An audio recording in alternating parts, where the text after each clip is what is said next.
Ya, hidup sebagai anak terang.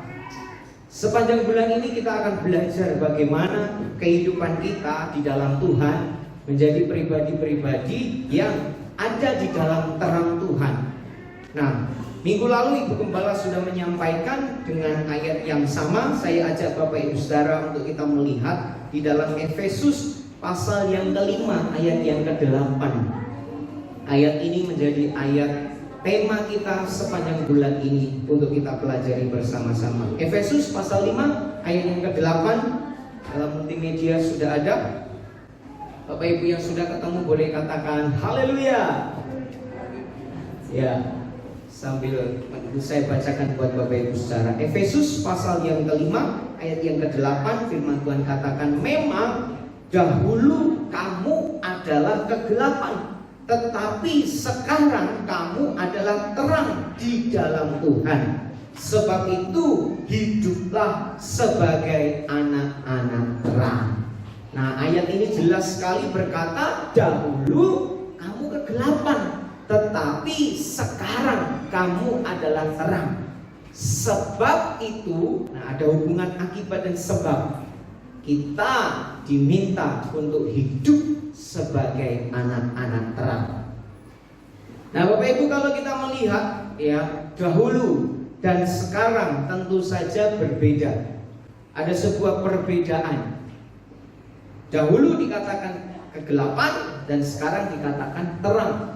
Jadi ini ada dua hal yang sangat berbeda sekali antara kehidupan yang dahulu dengan kehidupan yang sekarang, antara yang belum mengenal Tuhan dengan yang sudah mengenal Tuhan. Boleh di next.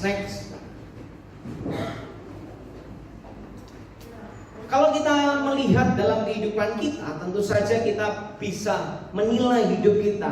Ketika kita mengenal Tuhan pertama kali dengan sekarang, tentu saja akan sangat berbeda. Hidup kita sudah banyak perubahan, karakter kita sudah berubah, bahkan juga kebenaran-kebenaran Tuhan yang dalam kehidupan kita juga semakin lama sudah semakin ditambahkan. Untuk memberi sebuah gambaran tentang dahulu dan sekarang itu berbeda, Bapak Ibu, saya mau ajak kita melihat next gambar berikut ini. Nah, ini secara fisik atau secara nyata yang terjadi di dunia tahun 1919 dengan tahun 2019 tentu sangat berbeda. Ada dahulu dan ada sekarang. Ada banyak sekali perubahan-perubahan yang terjadi di dalamnya. Saya pernah ingat beberapa waktu yang lalu, lupa berapa lama, ada sebuah challenge, yaitu mengupload di sosial media antara all sama now, mungkin 10 tahun yang lalu. Ya, kalau lihat gambar ada before after. Nah, saya sengaja cari yang tentang pertumbuhan saja, bukan tentang yang lain. Karena biasanya ada juga nih sekarang before afternya apa. Sebelumnya kayak gini, sesudah ada proses jadinya kayak begini. Saya tidak merajuk kepada bentuk badan, fisik, berat badan dan apa, tetapi tentang pertumbuhan. Mencoba untuk mengajak kita melihat bahwa semua kehidupan itu selalu berjalan ke depan. Jarang sekali yang mundur ke belakang, tetapi terus berjalan ke depan. Nah, hari ini saya mau sharing kepada Bapak Ibu saudara tentang berjalan ke depan. Kenapa berjalan ke depan, Bapak Ibu? Karena tadi Alkitab berkata dulunya gelap, sekarang terang. Berarti ada satu masa dulunya memang kegelapan, tapi setelah kita berjalan, lalu kita berjalan terus ke depan bersama dengan Tuhan, mulai ada perubahan. Dan kita akan menuju kepada anak terang itu. Kalau secara fisik tadi udah bisa dilihat, zaman aja bergeraknya maju, perubahan manusia bergeraknya juga maju, teknologi juga bergerak ke depan. Di dalam kehidupan kita juga harus bergerak ke depan. Nah, sebelum sampai di PowerPoint yang ini, Bapak Ibu Saudara, saya mau ajak kita untuk lihat contoh kehidupan bangsa Israel. Bangsa Israel ini adalah bangsa yang dipimpin oleh Tuhan untuk keluar dari tanah Mesir menuju ke tanah perjanjian atau tanah Kanaan. Itu adalah tanah yang Tuhan janjikan. Start awalnya adalah di Mesir, lalu finishnya adalah di tanah perjanjian di Kanaan. Itu adalah planning atau rencana Tuhan. Nah, dalam perjalanan kita tahu bahwa bangsa ini disertai dengan Tuhan. Penyertaan Tuhan begitu nyata. Siang hari mereka melihat bentuk pernyataan Tuhan sebagai tiang awan, dan malam hari mereka melihat tiang api yang terus menuntun langkah mereka untuk berjalan menuju kepada yang Tuhan janjikan. Penyertaannya sungguh nyata, dan mereka ini sudah berjalan ke arah yang benar. Kenapa saya berkata sudah berjalan ke arah yang benar? Karena Tuhan sendiri yang memimpin, dan mereka tidak bergerak kalau tiang awan atau tiang apinya tidak bergerak. Mereka sejalan dengan apa yang Tuhan mau. Tetapi kalau kita melihat perjalanan mereka, satu kali kalau ketika mereka terbentur dengan suatu situasi atau kondisi yang tidak seperti yang mereka harapkan, mungkin masalah, mungkin keadaan kejadian, maka mereka selalu ingat tentang hidup mereka di Mesir. Saya berikan contoh Bapak Ibu. Baru nih keluar dari Mesir, belum juga menyeberang, dia sudah dihadapkan dengan sebuah masalah. Di depannya laut, di belakangnya tentara Firaun yang mengejar. Mereka bilang apa? Mereka bilang sama Musa begini, kamu menuntun kami untuk mati ya? Lebih baik kami bekerja kepada orang Mesir daripada kami mati di sini. Artinya begini Bapak Ibu, dia dituntun oleh Tuhan untuk berjalan ke depan, tapi begitu dia menghadapi kondisi benturan masalah, pikiran mereka masih balik ke belakang. Itu bukan sekali aja. Setelah itu Tuhan buka jalan, laut terbelah, mereka lepaslah dari pengejaran orang-orang Mesir. Singkat cerita, mereka jalan sampai ke padang gurun. Tiba-tiba di padang gurun mereka menggerutu dan berkata, Musa, sekiranya kami mati di Mesir aja, di padang gurun gak ada makanan. Terbentur dengan satu kondisi, mereka gak makan. Lalu Tuhan buka jalan, mana diturunkan. Lalu mereka sudah jalan, ingat lagi tentang Mesir. Dulu mereka ngomongnya gini, di Mesir kami menghadap kuali berisi daging dan berisi makan roti. Waduh, pengen makan daging. Lalu terbentuk dengan sebuah keadaan, mereka pikirannya balik lagi ke Mesir. Padahal Tuhan tuntun. Singkat cerita, Tuhan kirimkan burung-burung. Disitulah all you can eat pertama di dunia. Jadi boleh makan sepuasnya. Waduh, gak sampai di situ aja. Di dalam perjalanan mereka kekurangan air. Selalu ngomong sama Musa, lebih baik kami di Mesir, banyak air. Lalu yang paling parahnya, ketika Musa naik ke Gunung Sinai untuk mengambil 2 loh batu perjanjian hukum Tuhan, mereka di bawah ngapain Bapak Ibu? Mereka buat patung untuk disembah. Dan parahnya lagi, biar ngomongnya begini, biarlah patung ini memimpin kami kembali ke Mesir. Wow. Nah, kenapa saya mengajak kita untuk melihat bangsa Israel? Karena begini, sebetulnya Tuhan mau mereka jalan ke depan, ya. Mereka berjalan kepada apa yang Tuhan mau. Secara fisik memang badan kakinya ngikuti yang Tuhan kehendaki. Secara fisik memang dia berjalan terus ke depan, tapi ternyata pikiran dan hatinya masih berjalan ke belakang. Maka saya tulis tadi, next boleh. Jalan ke depan itu bukannya bicara soal fisik kita, tapi juga bicara soal pikiran dan hati kita. Bangsa Israel ngalami dia jalan ke depan. Ya betul, jalan ke depan itu punya jalan, semuanya jalan. Hewan ternak, kekayaannya, dan semua yang dia miliki jalan, betul. Tapi ketika satu kondisi terjadi, membukakan bahwa pikiran dan hatinya masih pengen balik lagi ke Mesir, masih pengen balik lagi yang sana. Bapak Ibu, ternyata mereka mengikut Tuhan, tapi ketika apa yang dihadapi tidak sesuai yang mereka inginkan atau harapkan, mereka punya dalam tanda kutip jalan lain. Ngikut Tuhan di saat semua keadaan seperti yang mereka mau, tapi ketika tidak seperti yang mereka harapkan, otomatis pikiran dan hatinya punya jalan lain. Yuk balik lagi aja, balik lagi aja. Yuk ke Mesir, ke Mesir, ke Mesir, ke Mesir. Dan itu sebetulnya membayangi perjalanannya dia ke depan. Gak bisa hidup dengan setengah-setengah. Badan kita ngikut sama Tuhan, tapi pikiran hati kita masih ditaruh ke belakang. Kita mau mengarahkan pandangan ke depan, tapi hati dan pikirannya ketika menghadapi satu kondisi balik lagi ke belakang. Dulunya seperti ini, sekarang gimana? Dulunya A, B, C, dan sekarang gimana? Dan Tuhan mau kita jalan ke depan. Bukan hanya fisik, pikiran, dan hati kita juga ngarah ke depan. Dulu lebih baik, puji Tuhan. Dulu tidak lebih baik, puji Tuhan juga. Karena hidup harus selalu berjalan.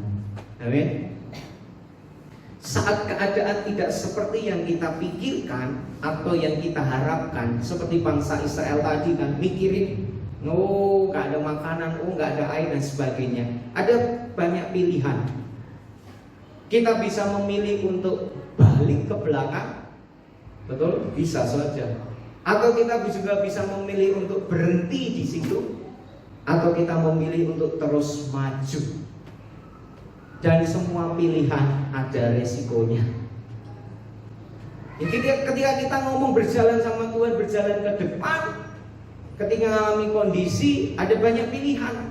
Bisa balik ke belakang, bisa berhenti di tempat, atau maju ke depan. Dan semua pilihan ada resikonya.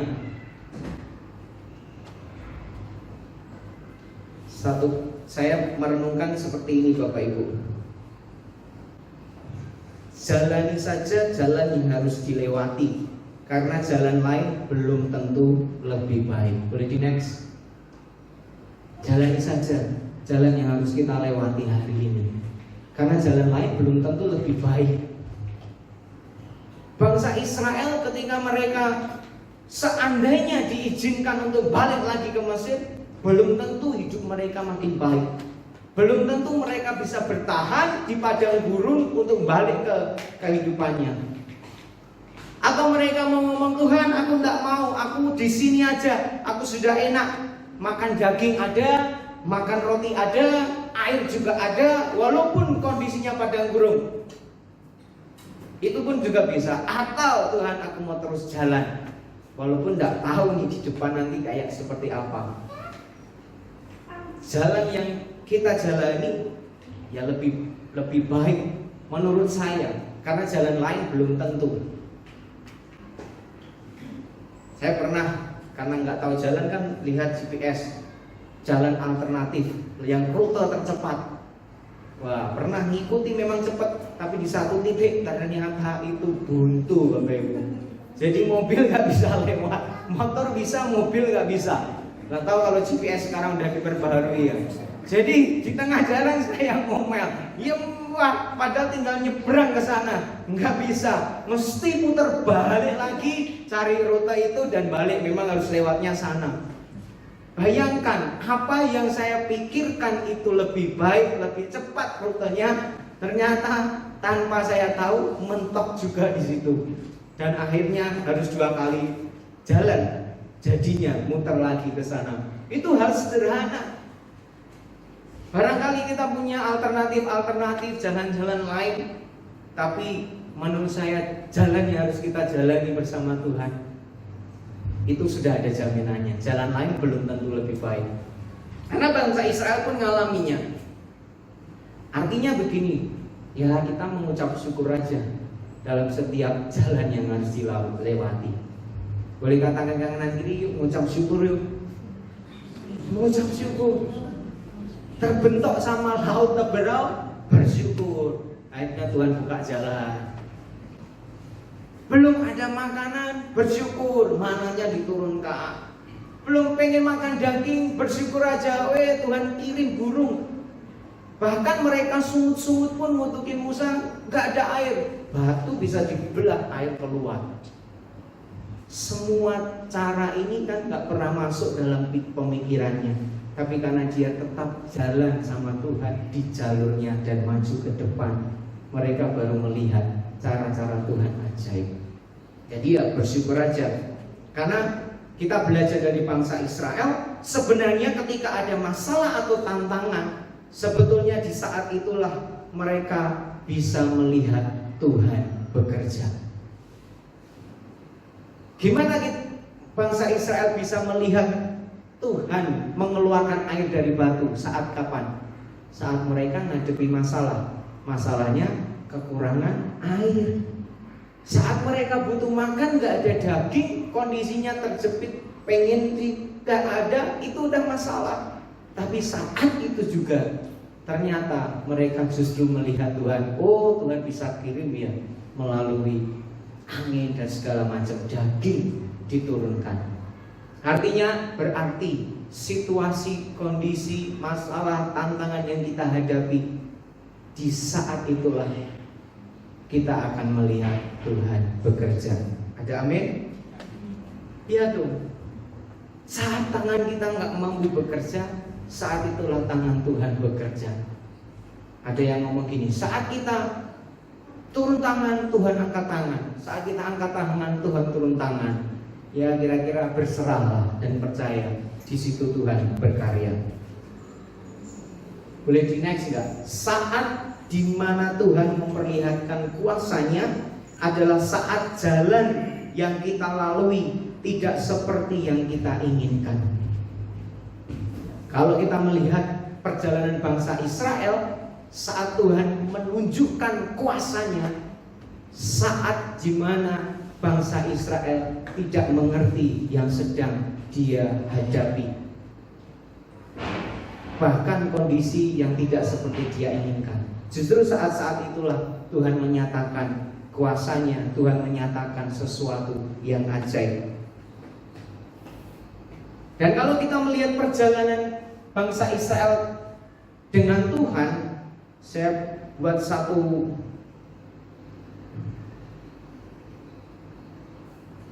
pemahaman Bapak Ibu, bahwa next boleh nggak, Tuhan tidak pernah tuntun ke belakang, dia selalu tuntun ke depan kepada tujuannya. Ada nggak bangsa Israel walaupun diputar-putar karena mereka sendiri, sebetulnya Tuhan tidak pimpin mereka ke belakang muter dan apa, dia terus pimpin ke depan. Sampai satu titik harus melewati sungai Yordan, mereka sendiri yang bilang, terlalu besar, raksasa, nggak bisa. Akhirnya mutar-mutar.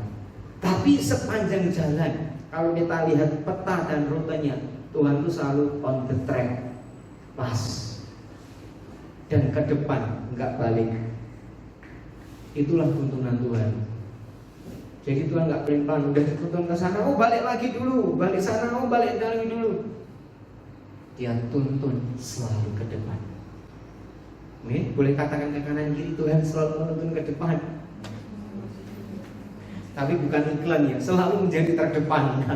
Tapi dia tuntun terus untuk berjalan ke depan, kemana? Kepada tujuannya.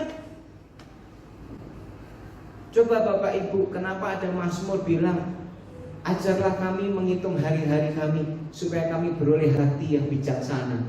Supaya kenapa? Supaya kita memperhatikan hidup dan hari kita. Tuhan pimpin kita kemana? Tidak ada yang dipimpin ke bawah jadi lebih buruk dan dia ingin selalu ke depan. Walaupun rute jalan yang dihadapi seringkali nggak seperti yang kita inginkan. Memang kehidupan kan gitu, nggak semua yang kita inginkan kan terjadi ya. Tapi setiap yang tidak kita inginkan itu terjadi, itulah yang menggesek kita untuk terus percaya dan melihat kepada Tuhan. Jadi kalau ada keadaan kondisi yang belum seperti yang kita harapkan, tetap jalan. Mari arahkan pandangan ke depan. Amin. Tetap jalan. Setuju tetap jalan? Kalau yang setuju katakan haleluya. Saya milih kata cihui apa haleluya. Nanti dinilainya di YouTube. Tetap on the track. Kenapa Bapak Ibu? Karena arti kata dosa dalam bahasa yang lain itu ditulisnya hamartia. Itu tidak tepat sasaran, melenceng. Dosa itu artinya kayak gitu. Kenapa?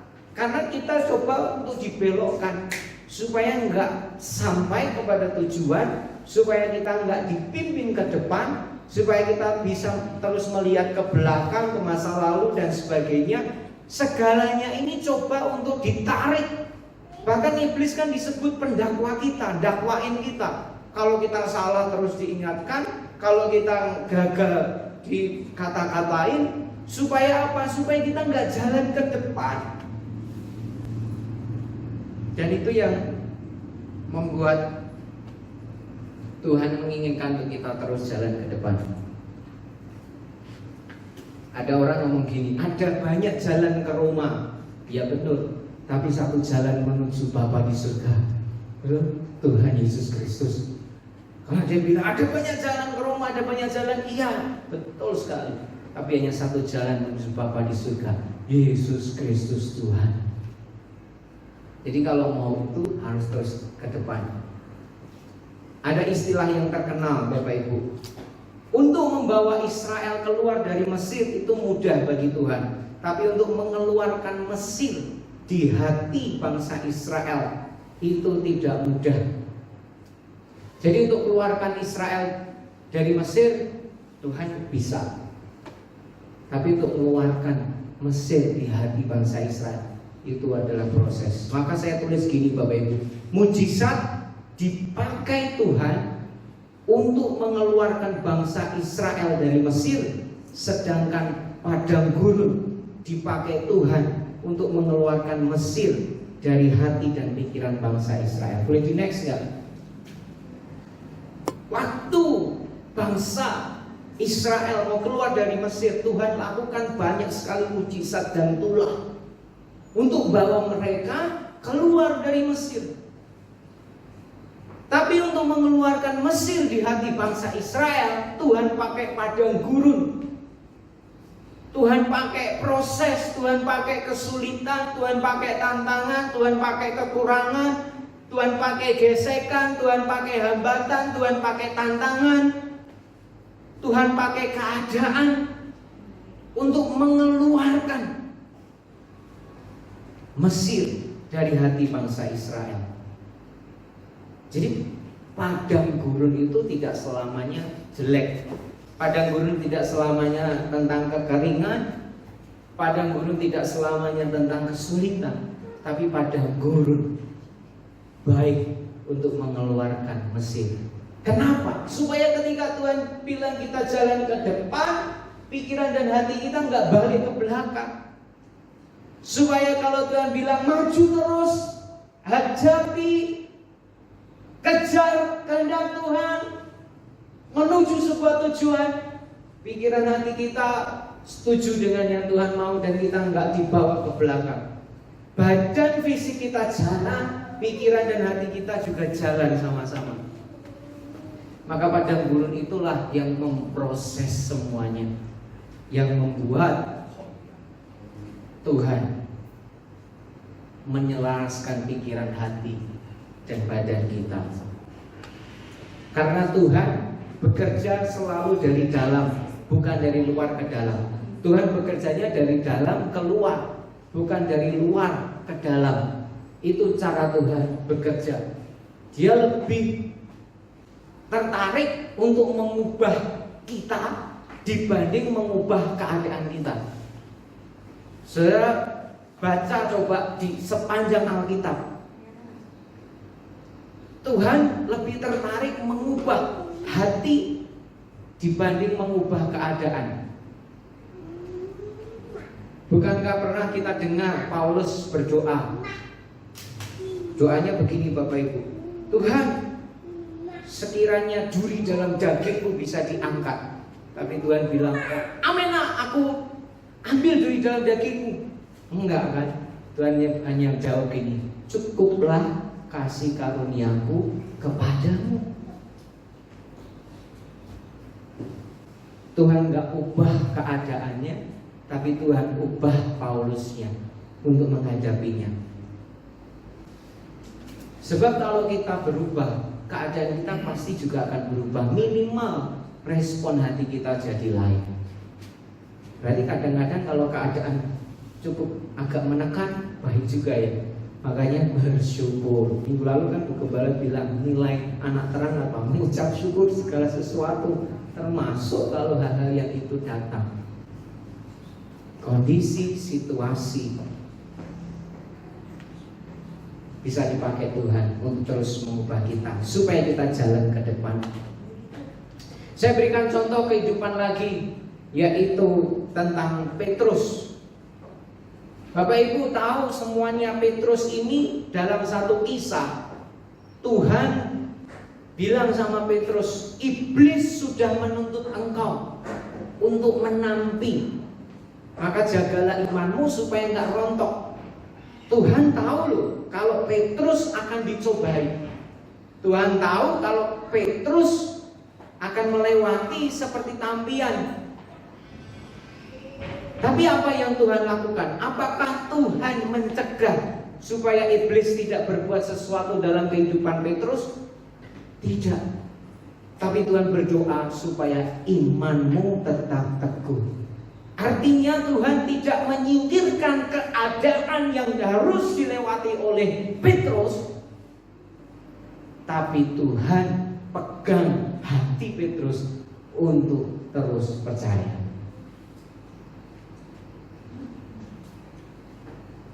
Waktu satu kisah juga Tuhan sudah mengingatkan Petrus ya, sebelum ayam berkokok kamu akan menyangkal aku 3 kali. Tuhan tahu tidak?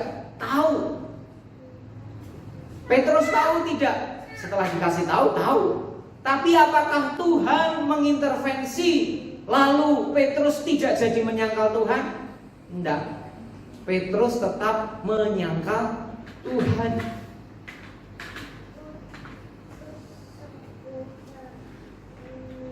Dan yang menurut saya inilah yang penting. Kenapa saya mengajak kita mempelajari Petrus? Setelah menyangkal Tuhan 3 kali, lalu melihat Yesus mati dikubur, hatinya sangat sedih. Dia sudah lakukan kesalahan, dia sudah menyangkal Tuhannya, enggak mengakui. Dia yang paling getol, aku berani mati untuk Engkau Tuhan. Tapi dia lari. Bayangkan hatinya Petrus hancurnya seperti apa Bapak Ibu. Hati yang mau mengikut Tuhan, mau jalan ke depan, mau terus ngikutin, tapi ditampi. Nah, setelah itu, setelah sudah dipulihkan, Yesus bangkit. Sebelum Petrus dijumpai Tuhan, apa yang dilakukan Petrus Bapak Ibu? Apa yang dilakukan Petrus dan murid-muridnya sebelum Tuhan Yesus bertemu dengan mereka?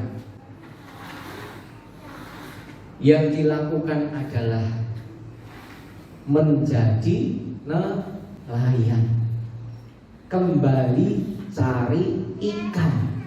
Karena Petrus dulunya adalah penggala ikan.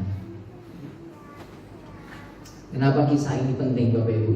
Jadi gini, ketika Petrus sudah yakin ngikut Tuhan, ketika dia sudah serius dan dia mau jalan ke depan sama Tuhan, tapi ternyata ada kesalahan, ada kejatuhan, ada kegagalan.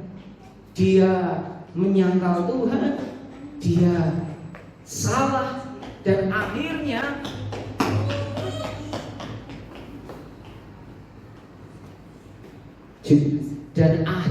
ketika dia gagal dalam pikirannya, udah selesai ngikut Tuhan, aku balik aja lah kayak dulu, aku cari ikan aja lah. Dan itu yang terjadi loh, Alkitab mencatat loh. Sebelum dia berjumpa dengan Tuhan, dipulihkan, hatinya dipulihkan, sebelum dia diampuni, dikasihi, pikirannya mencoba untuk membawa dia balik ke belakang. Jala ikan. Nah, beruntungnya pada waktu itu Tuhan datangi dia dan tanya, Petrus, apakah engkau mengasihi aku? Petrus, apakah engkau mengasihi aku? Sampai 3 kali ditanya, Petrus, apakah engkau mengasihi aku? Sebetulnya pertanyaan itu ya memang kata-katanya dari agape, filio, apa dan sebagainya, itu sudah pernah kita dengar. Tetapi bukan jawaban Tuhan yang dia mau. Tapi Tuhan mau bilang gini, Petrus, lihatlah hatimu yang terdalam. Engkau mengasihi aku. Aku tahu kelemahanmu. Aku tahu kegagalanmu. Aku tahu engkau menyangkalku. Aku pun tahu kalau engkau mau lari dan jadi kayak dulu lagi. Tapi hari ini aku jumpai kamu. Aku mau kasih tahu, engkau sangat mengasihiku. Disitulah Petrus dipulihkan. Kenapa Tuhan datangi? Karena Tuhan mau Petrus jangan jalan ke belakang, jalan ke depan.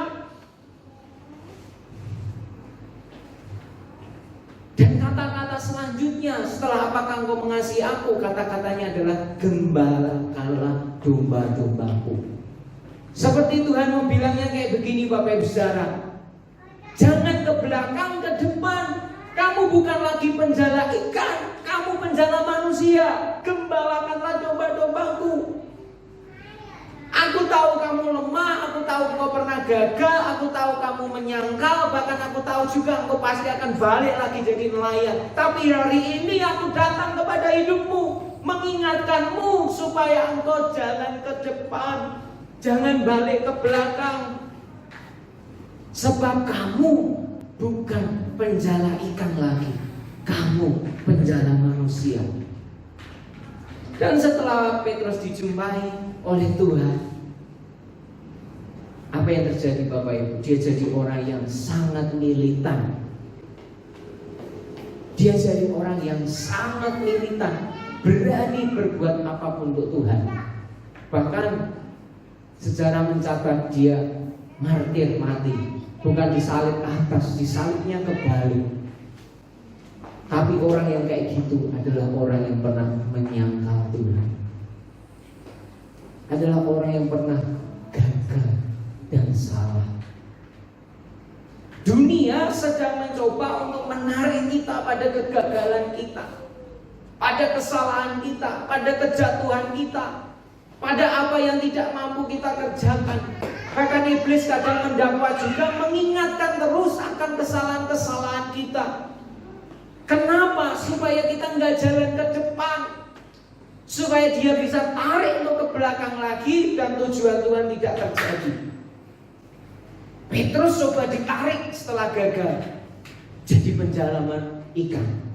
Tapi Tuhan datang ingatkan, kamu mengasihi aku, gembalakanlah domba-dombaku. Karena kamu bukan penjala ikan, kamu penjala manusia. Dan saat itulah dia kembali jalan ke depan. Apa yang Bapak Ibu Saudara alami?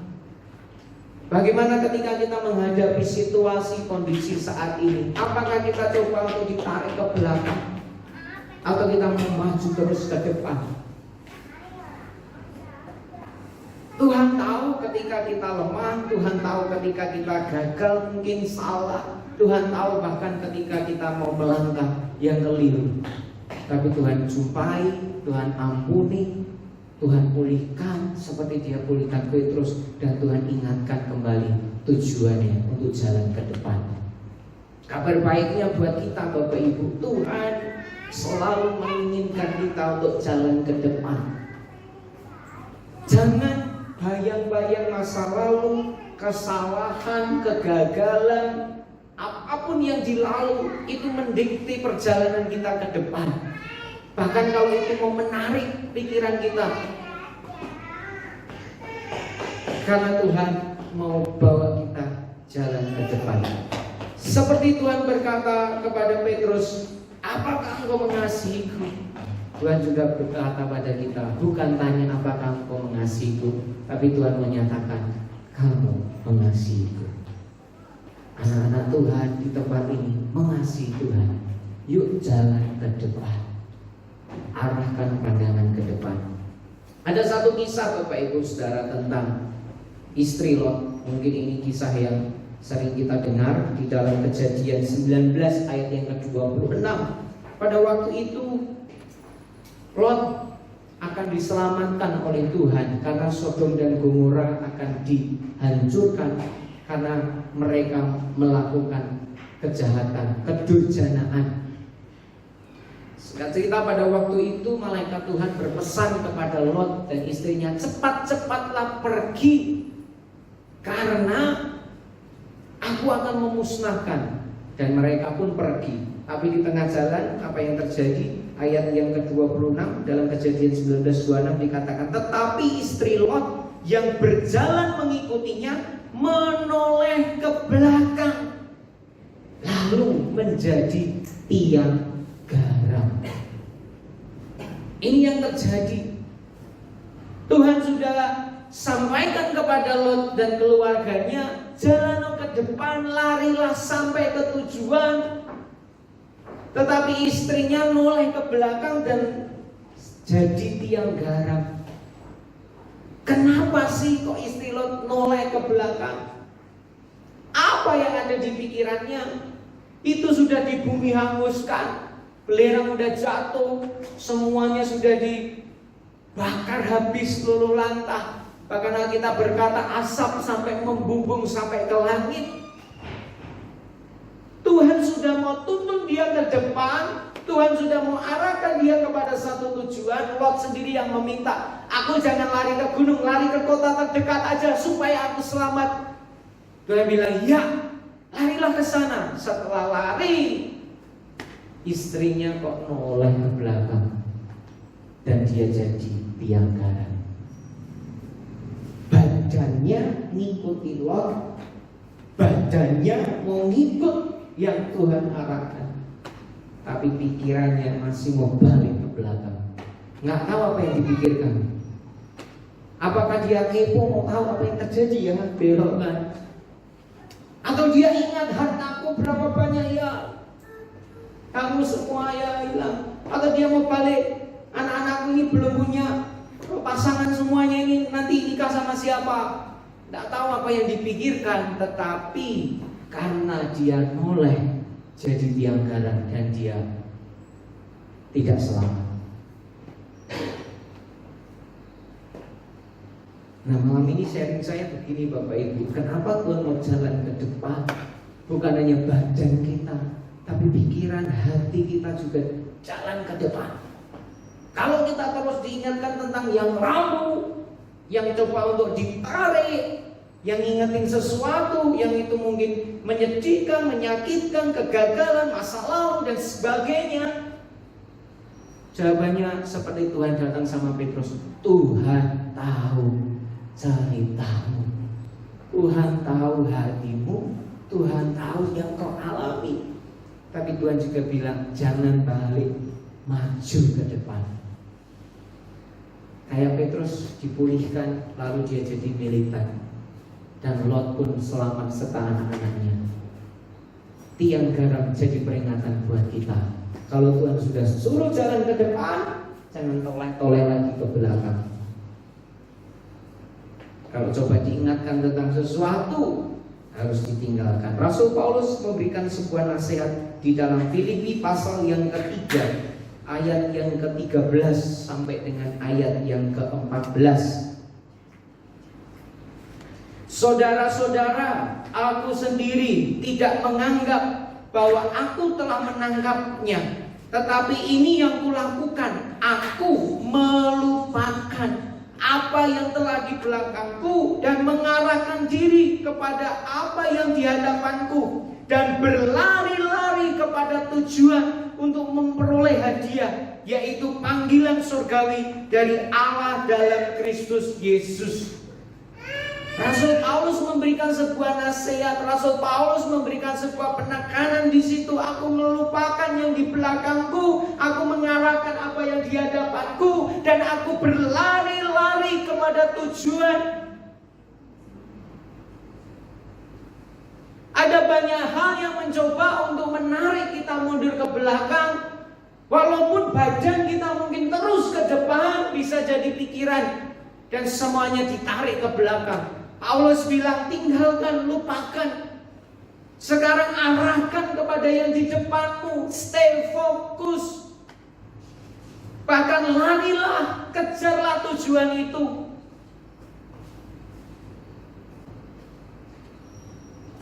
Alkitab berkata, yang lama sudah berlalu, yang baru datang. Yang dulu biarlah yang jadi dulu, yang sekarang adalah sekarang. Karena dunia terus berjalan, kehendak Tuhan juga terus berjalan, kehidupan kita juga terus berjalan. Di situ ada 3 poin penting: melupakan yang di belakang, mengarahkan kepada apa yang di depan, di hadapan, dan berlari-lari kepada tujuan. Boleh di next?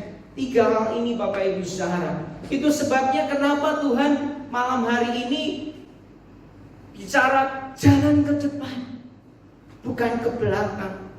Bukan hanya sekedar badan kita ngikut Tuhan, tapi pikiran dan hati kita juga ngikut Tuhan.